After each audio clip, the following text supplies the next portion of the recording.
nos domínios da mediunidade.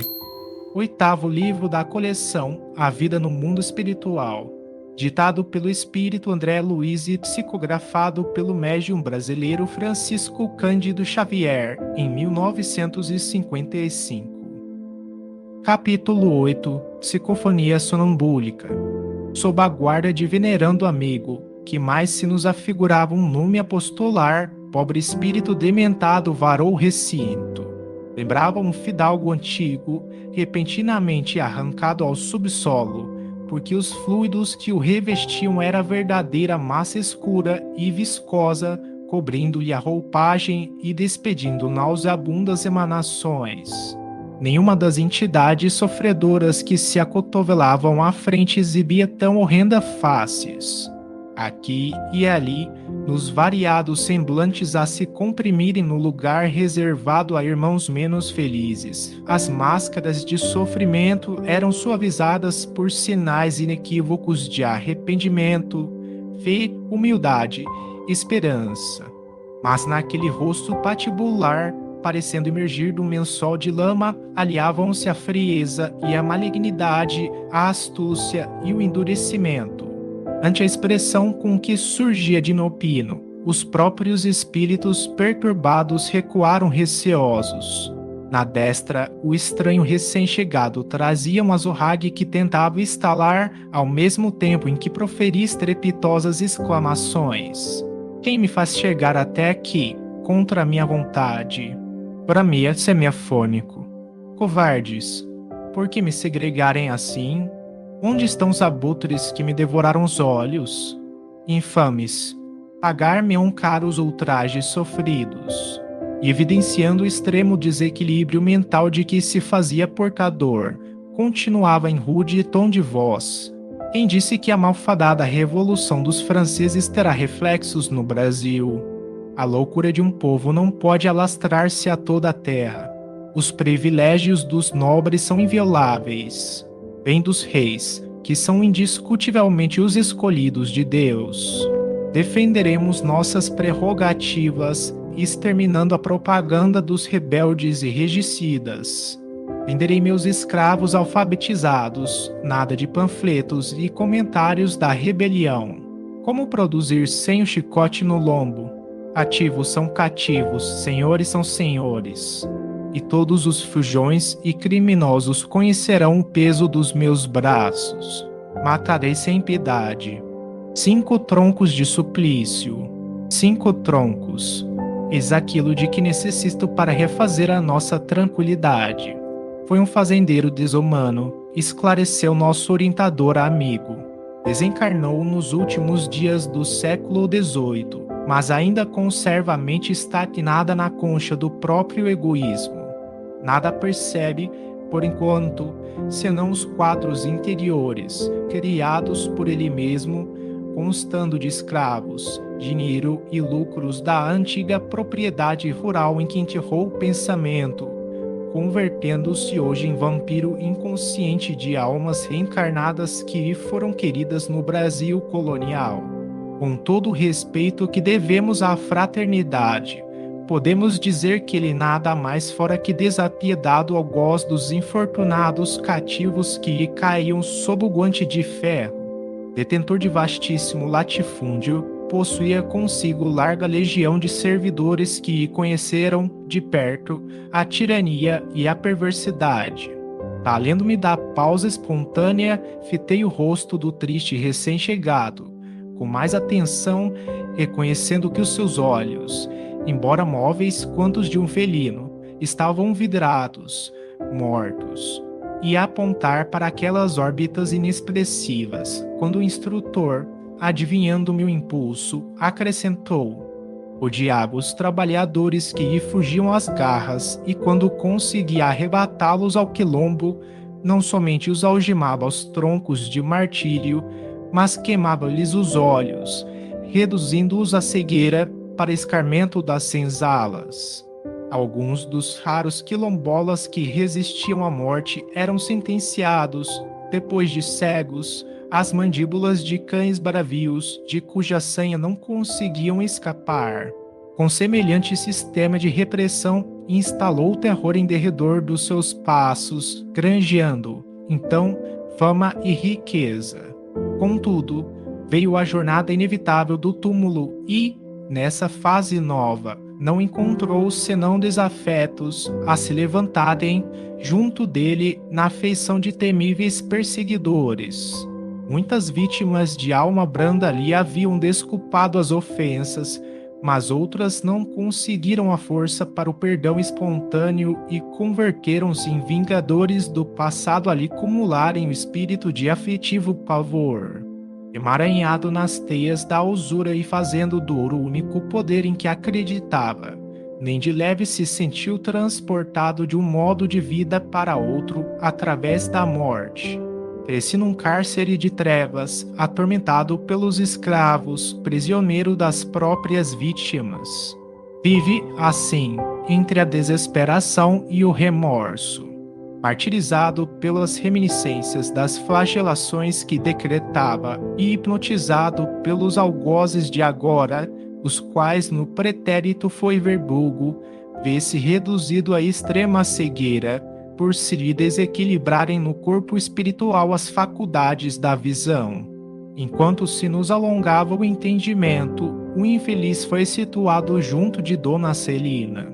A medida impressionou-me desfavoravelmente. Logo, Dona Celina, o melhor instrumento da casa, é quem deveria acolher o indesejável comunicante. Reparei a luminosa auréola contrastando com a vestimenta pestilencial do forasteiro, e deixei-me avassalar por incoercível temor.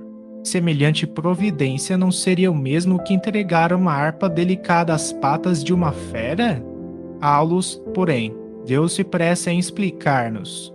Acalmem-se, o amigo dementado penetrou o templo com a supervisão e o consentimento dos mentores da casa. Quanto aos fluidos de natureza deletéria, não precisamos temê-los. Recuam instintivamente ante a luz espiritual que os fustiga ou desintegra. É por isso que cada médium possui ambiente próprio e cada assembleia se caracteriza por uma corrente magnética particular de preservação e defesa.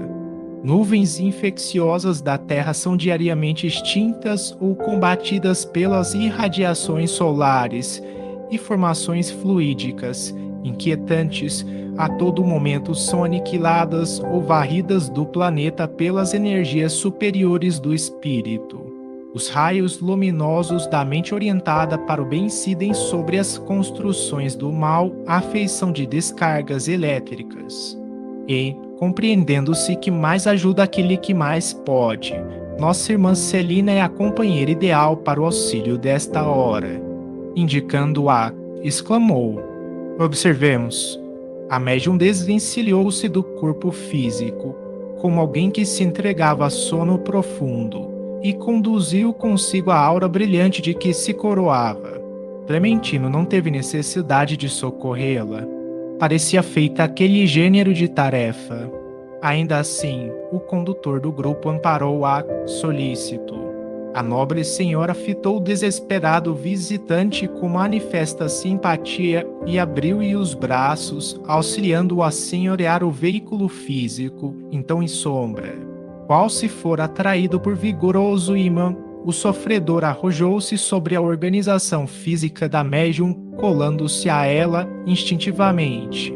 Auxiliado pelo guardião que o trazia, sentou-se com dificuldade, afigurando-se-me intensivamente ligado ao cérebro mediúnico. Se Eugênia revelara-se benemérita enfermeira, Dona Celina surgia aos nossos olhos por abnegada mãezinha, tal a devoção afetiva para com o hóspede infortunado. Dela partiam fios brilhantes a envolvê-lo inteiramente e o recém-chegado, em vista disso, não obstante senhor de si, demonstrava-se criteriosamente controlado.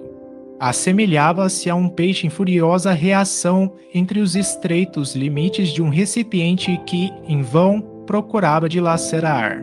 Projetava de si estiletes de treva, que se fundiam na luz com que Celina almo rodeava, dedicada. Tentava gritar em impropérios, mas debalde.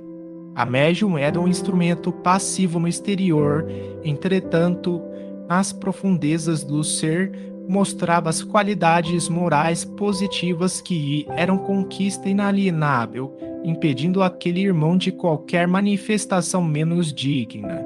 Eu sou José Maria, clamava o visitante, irritadíssimo, enfileirando outros nomes com o evidente intuito de lançar importância sobre a sua origem. Amontoava reclamações, deitava reprimendas e revoltava-se exasperado. Contudo, percebi que não usava palavras semelhantes às que proferira junto de nós. Achava-se como que manietado, vencido, embora prosseguisse rude e áspero. Aparecia tão completamente implantado na organização fisiológica da medianeira, tão espontâneo e tão natural, que não sopitei as perguntas a me escorrerem céleres do pensamento. A mediunidade falante em Celina era diversa?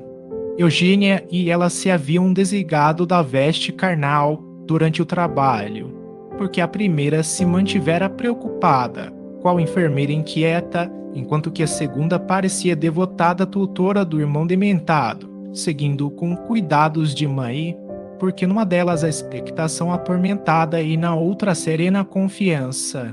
Desculpando-nos a condição de aprendizes, a luz passou a esclarecer-nos, enquanto Clementino e Raul Silva amparavam o comunicante através de orações e frases renovadoras de incentivo ao bem. Celina, explicou, bondoso, é sonâmbula perfeita. A psicofonia, em seu caso, se processa sem necessidade de ligação da corrente nervosa do cérebro mediúnico à mente do hóspede que ocupa. A espontaneidade dela é tamanha na cessão de seus recursos às entidades necessitadas de socorro e carinho, que não tem qualquer dificuldade para desligar-se de maneira automática do campo sensório, perdendo provisoriamente o contato com os centros motores da vida cerebral. Sua posição medianímica é de extrema passividade. Por isso mesmo, revela-se o comunicante mais seguro de si na exteriorização da própria personalidade. Isso, porém, não indica que a nossa irmã deve estar ausente ou irresponsável. Junto do corpo que lhe pertence, age na condição de mãe generosa, auxiliando o sofredor que por ela se exprime qual se fora frágil protegido de sua bondade. Atraiu a si, exercendo um sacrifício voluntário, que lhe é doce ao coração fraterno, e José Maria, deslairado e desditoso, imensamente inferior a ela, não lhe pôde resistir. Permanece, assim, agressivo tanto quanto é, mas vê-se controlado em suas menores expressões, porque a mente superior subordina na que se lhe situa a retaguarda nos domínios do espírito. É por essa razão que o hóspede experimenta com rigor o domínio afetuoso da missionária que lhe dispensa amparo assistencial. Impelido a obedecer e recebe as energias mentais constringentes que obrigam a sustentar-se em respeitosa atitude, não obstante revoltado como se encontra. Diante da pausa que se fazia natural, reparamos que Silva conseguia franco progresso na doutrinação. O estirano rural começava a assimilar algumas restes de luz. Hilário, contudo, provocou a continuidade da lição, perguntando: embora seja preciosa auxiliar, como vemos, não se lembrará a dona Celina das palavras que o visitante pronuncia por seu intermédio? Se quiser, poderá recordá-las com esforço, mas na situação em que se reconhece, não vê qualquer vantagem na retenção dos apontamentos que houve. Indubitavelmente, ponderou meu colega, observamos singular diferença entre as duas médiums que caíram em transe. Tenho a ideia de que, na psicofonia consciente, Dona Eugênia exercia um controle mais direto sobre o hóspede que utilizava os recursos, ao passo que Dona Celina, embora vigiando o companheiro que se comunica, deixa-o mais à vontade, mais livre.